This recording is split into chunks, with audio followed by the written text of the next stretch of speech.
ভালো লেগেছে বাকিটা লাগতে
কটাই আজকে অধ্যয়ন করা উচিত, সে সুযোগ তো হয়নি, আর হয়েছে ভালো। হ্যাঁ, যোগের থেকে একটা শ্লোক অন্তত আমরা। অহং শ্রী গুরু শ্রীযুত পদ কমলং শ্রী গুরুন বৈষ্ণবাংশ্চ শ্রীরূপং সাগ্রজাতং সহগণ রঘুনাথান্বিতং তং সজীবং সাদ্বৈতং সবদূতং পরিজন সহিতং শ্রীকৃষ্ণ চৈতন্য দেবং শ্রী রাধা কৃষ্ণ পাদান সহগণ ললিতা বিশাখানিতাং অনুসুতে দেবী তং নমামি হরিপ্রিয়ে বৃন্দাবৈ তুলসী দেবৈ প্রিয়ায় কেশবস্য কৃষ্ণ ভক্তি প্রদে দেবী সত্যবতয়ে নমো নমস্তে কুলকরতালয় নমস্তে কীর্তনমণ্ডলী নমস্তে সাধু গুরু বৈষ্ণব সর্বেষাং সাধুবৃন্দৈ নমো নমঃ। শ্রীকৃষ্ণ চৈতন্য প্রভু নিত্যানন্দ শ্রী অদ্বৈত গদাধর শিবাসাদি যত গৌর ভক্তবৃন্দ শ্রী গুরু বৈষ্ণব প্রেমানন্দে।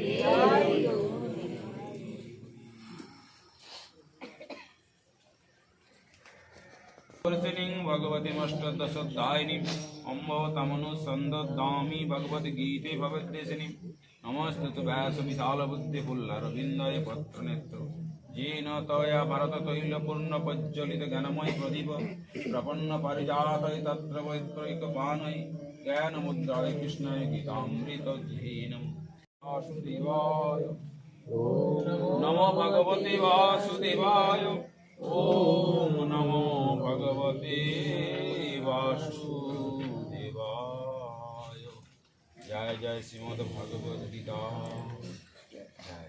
ओम नमो भगवते।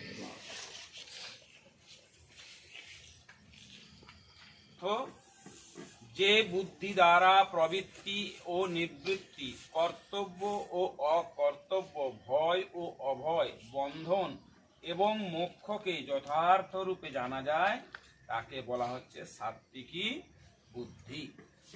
সাধক মাত্রিকেরই প্রবৃত্তি এবং নিবৃত্তি দুটি অবস্থা হয়।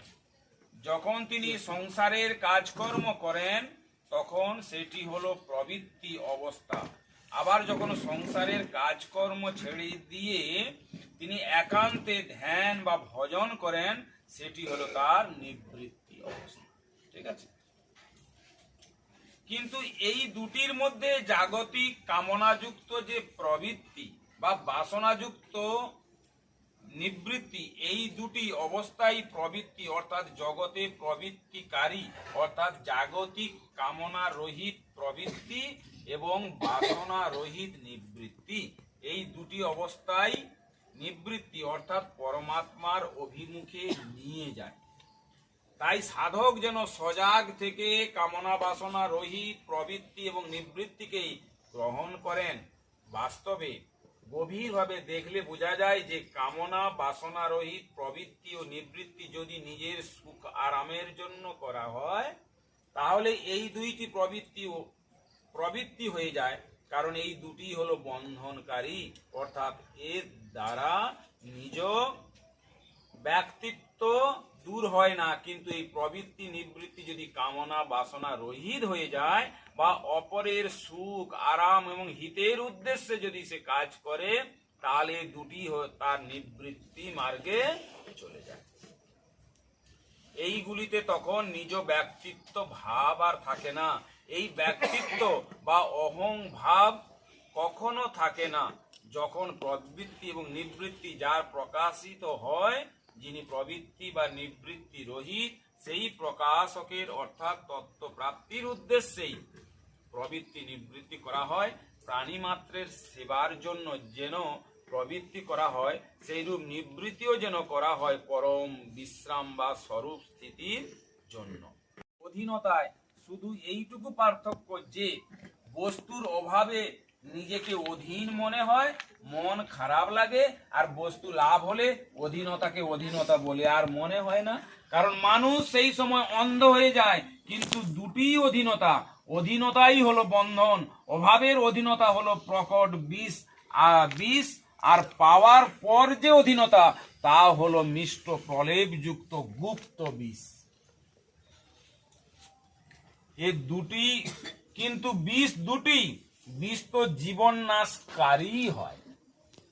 সরল কথা এই যে এই জাগতিক বস্তুর কামনা থেকে বন্ধন হয়, এবং পরমাত্মা ব্যতীত কোনো বস্তু, ব্যক্তি, ঘটনা, পরিস্থিতি, দেশ, কাল ইত্যাদির কামনা না থাকলে সে মুক্ত হয়। মনে যদি কামনা থাকে তাহলে বস্তু কাছে থাকলেও বন্ধন, না থাকলেও বন্ধন।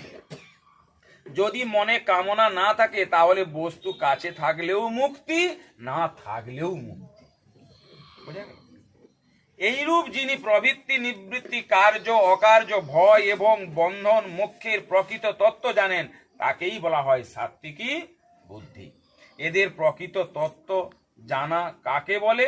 না, প্রবৃত্তি, নিবৃত্তি, কার্য, অকার্য, ভয়, অভয়, বন্ধন, মোক্ষ এগুলি গভীরভাবে বুঝে যার সঙ্গে আমাদের বাস্তবিক কোনো সম্বন্ধ নেই, সেই জগতের সঙ্গে সম্বন্ধ না মানা, আর যার সঙ্গে আমাদের স্বতঃসিদ্ধ সম্বন্ধ আছে সেই প্রবৃত্তি নিবৃত্তির আশ্রয় এবং প্রকাশক পরমাত্মাকে তত্ত্বত সঠিকভাবে জানা, একেই বলা হয় সাত্ত্বিকী বুদ্ধির সাহায্যে প্রকৃত তত্ত্ব ঠিক মতো জানা।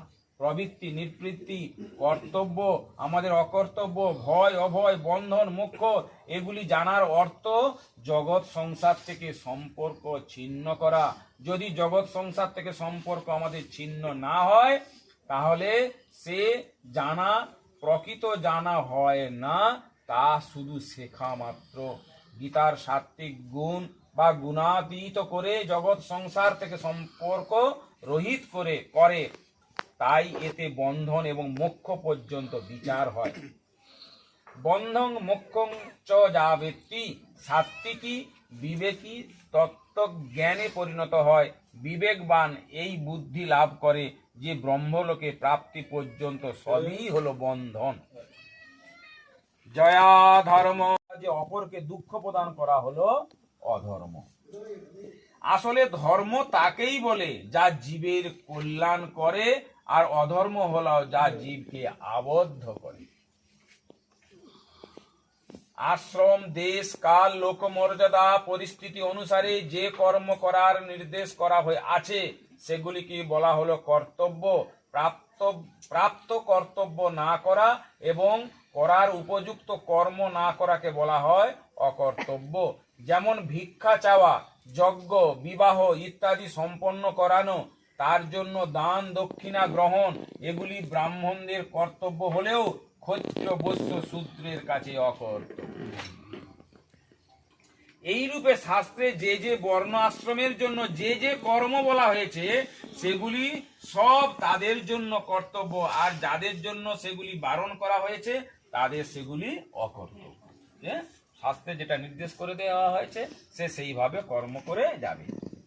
যেখানে কাজ করা হয় সেখানে বিশ্বস্ততার সঙ্গে নিজ পুরো সময় ব্যয় করে কার্যটি সুচারুরূপে সম্পন্ন করা, মালিকের যাতে মঙ্গল হয় সেই রূপ কাজ করা, কর্মচারীর কাছে এই রূপ হলো কর্তব্য।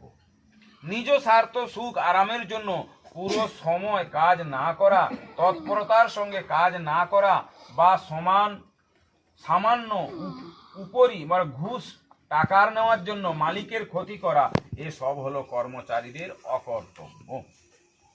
সরকারি যত অফিসার আছেন তাদের রাজ্যের নিজের তুচ্ছ স্বার্থের জন্য দেশের ক্ষতি করা, লোকেদের দুঃখ দেওয়া, এইসব তাদের পক্ষে অকর্তব্য। সাত্ত্বিকী বুদ্ধিতে কথিত প্রবৃত্তি, নিবৃত্তি, ভয়, অভয়, বন্ধন, মোক্ষকেই এখানে এই পদের অর্থ ধরতে হবে। আসক্তি হলে রাজসী বুদ্ধিতে স্বার্থ এবং পক্ষপাতিত্ব, বৈষম্য ইত্যাদি দোষ আসে। এইসব দোষ থাকলে ধর্ম, অধর্ম, কার্য, অকার্য, ভয়, অভয়, বন্ধন, মোক্ষ প্রকৃত তত্ত্ব ঠিকভাবে বোধগম্য হবে না।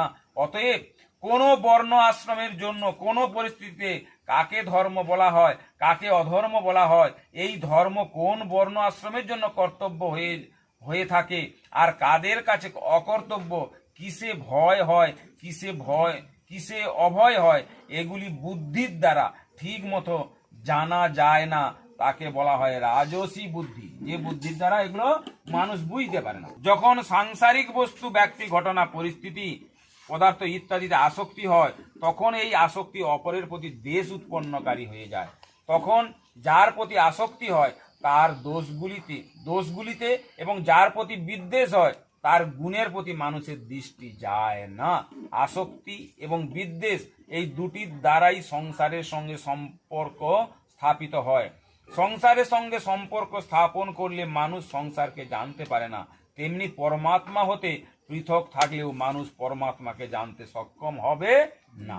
সংসারকে জানতে পারে, পরমাত্মার সঙ্গে অভিন্ন হলেই পরমাত্মাকে জানতে সক্ষম হয়। সেই অভিন্নতা হলো প্রেম থেকেই হোক বা জ্ঞানের থেকেই হোক। যে ব্যক্তি ধর্ম অধর্ম এবং কর্তব্য অকর্তব্য ঠিকভাবে জানে না, সে বন্ধন এবং মুক্তিকে কিভাবে জানবে? জানা সম্ভব নয়। বুদ্ধি আসক্তি রঞ্জিত হওয়ায় সে এইসব ঠিকভাবে জানে না। কাল উপস্থিত হয় তখন এইরূপ বিপরীত তামসী বুদ্ধি উপস্থিত হয়। বিনাশকালে বিপরীত বুদ্ধি নস্যাৎ প্রণশ্যতি। শটে গীতা শ্রবণ করে না, হ্যাঁ, সারা গীতা তো পাঠ করা সম্ভব হয়নি সকাল থেকে। অতএব এটাই আমরা স্মরণ করে তারপরে মহাত্মে যাচ্ছি।